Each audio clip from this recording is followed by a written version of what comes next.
ہر ذرہ دیوتا ہے، دیوتا جس کو بعد میں کہا یہ صنم ہے، اس دور کا سب سے بڑا شرک ہے، وطن پرستی اور وطنیت ایک تصور سیاسی کی حیثیت سے۔ لیکن وہ دور تھا اقبال کا، بڑا چھوٹا دور ہے، مختصر ہے۔ عجیب بات یہ ہے، نوٹ کیجئے کہ اقبال کو مسلمان بنایا ہے مغرب نے۔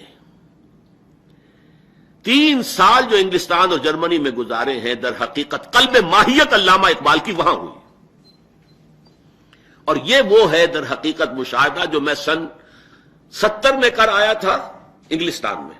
میرے چھوٹے بھائی ڈاکٹر ابصار احمد وہاں پی ایچ ڈی کر رہے تھے، تو میں پہلا دورہ تھا میرا، میں نے وہاں دیکھا پاکستان ہاسٹل جو تھا اس میں پی ایچ ڈی کیے ہوئے، ایک کر لی ہے دوسری کر رہے ہیں، اس طرح کے طلباء تھے وہاں پہ، کوئی گریجویشن والے تو نہیں تھے، سب پوسٹ گریجویٹ، بلکہ ایم اے کے باہر اوپر۔ لیکن یہ کہ وہ بیٹھے ہیں، قرآنک سٹڈی سرکل ہے، قرآن پر غور ہو رہا ہے، ہر ایک پڑھ رہا ہے تاکہ اس کی اصلاح ہو جائے اگر پڑھنے میں غلطی ہے، تجوید کی غلطی ہے۔ میں حیران ہوا کہ پاکستان میں تو اس سطح کے لوگ کبھی بھی اس قسم کے کسی ایکٹیویٹی میں نہیں دیکھے گئے، یہ یہاں کیا ہو گیا؟ تو میرا تجزیہ یہ تھا، جن لوگوں کی ابتدائی جو تربیت اور خاندانی پس منظر میں دین تھا، بعد میں کسی وجہ سے وہ دب گیا ماحول کے، یہاں پر تو وہ دب گیا، لیکن ایک مخالف ماحول میں جا کر بھڑک اٹھا وہ شعلے کے طور پر۔ یہی چیز ہم امریکہ میں دیکھ رہے ہیں۔ امریکہ کی جو نوجوان نسل، 2nd جنریشن امیگریشن جو ہے، ان میں جو جوشیلے نوجوان اٹھ رہے ہیں، دینی مذہبی، باپ کلین شیو ہے اور بیٹے کی یہ داڑھی ہے، اور یہ ساری صورتحال وہاں پر ایسی نظر آ رہی ہے۔ وہ اپنے والدین سے کہتے بھی ہیں کہ آپ لوگ تو، کوئی کھل کے بھی کہہ دیتا ہے منافق لوگ ہیں آپ نے سود کے اوپر یہ مکان لیا، اور آپ نے سود جو ہے اس کے اوپر، مارگیج کے اوپر جو ہے مسجد بنائی ہے، سب منافقت ہے، کھل کر کہنا۔ یہ سارا جو ایک رد عمل ہوتا ہے، مسلمان کو مسلمان کر دیا طوفان مغرب نے۔ اقبال کا معاملہ یہ ہے، اب جو وہ واپس آیا ہے تو وہ احیاء اسلام کا نقیب بن کر آیا ہے، وحدت ملی کا ہدی خاں بن کر آیا ہے۔ اب اس کا ترانہ ہی اور ہے، چین و عرب ہمارا، ہندوستاں ہمارا، مسلم ہے ہم وطن ہے سارا جہاں ہمارا۔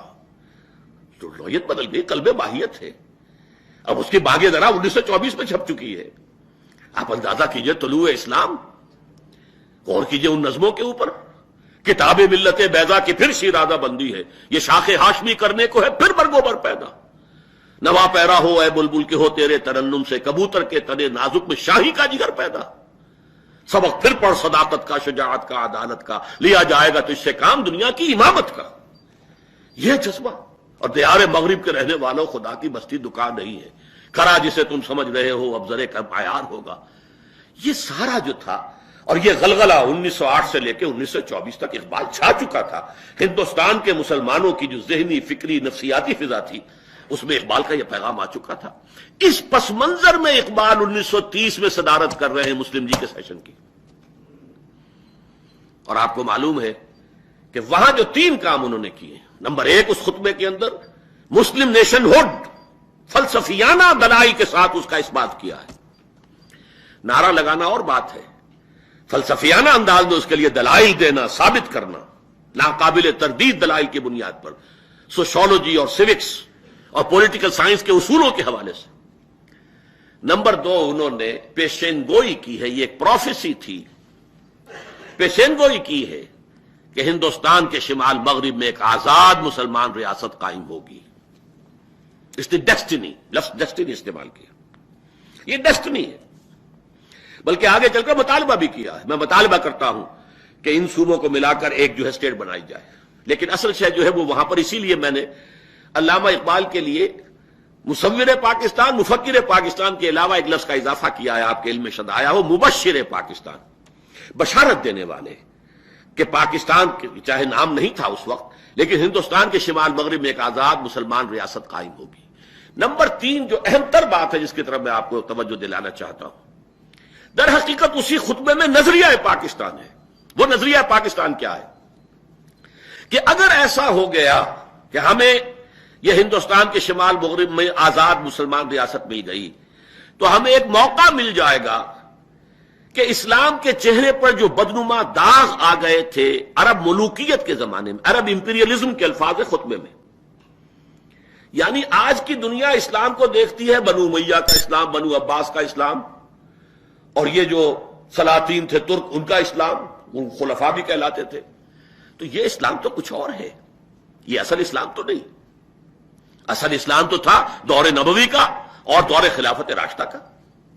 لیکن یہ دنیا اس کے حوالے سے اسلام کو دیکھتی ہے. اسلام کے چہرے پر یہ داغ اور دھبے آ گئے، چیچک نکلی ہے، اور یہ سارا چہرہ جو ہے دھبوں سے داغدار ہے، داغ پڑے ہوئے ہیں.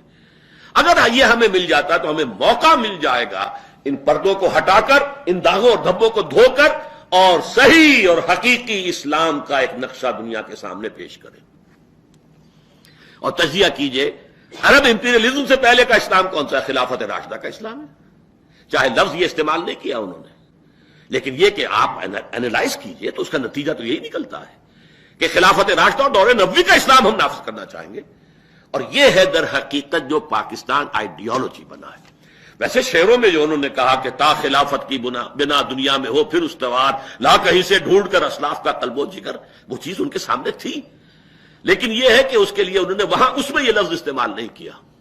البتہ یہ کہا ہے کہ یہ سارے جو اثرات جو ہیں غلط ان کے اسلام کے پردے پر آ گئے تصورات پہ، ان سب کو ہٹا کر صحیح اسلام کی ایک تصویر دنیا کے سامنے پیش کریں. یہ ہے اصل نظریہ پاکستان.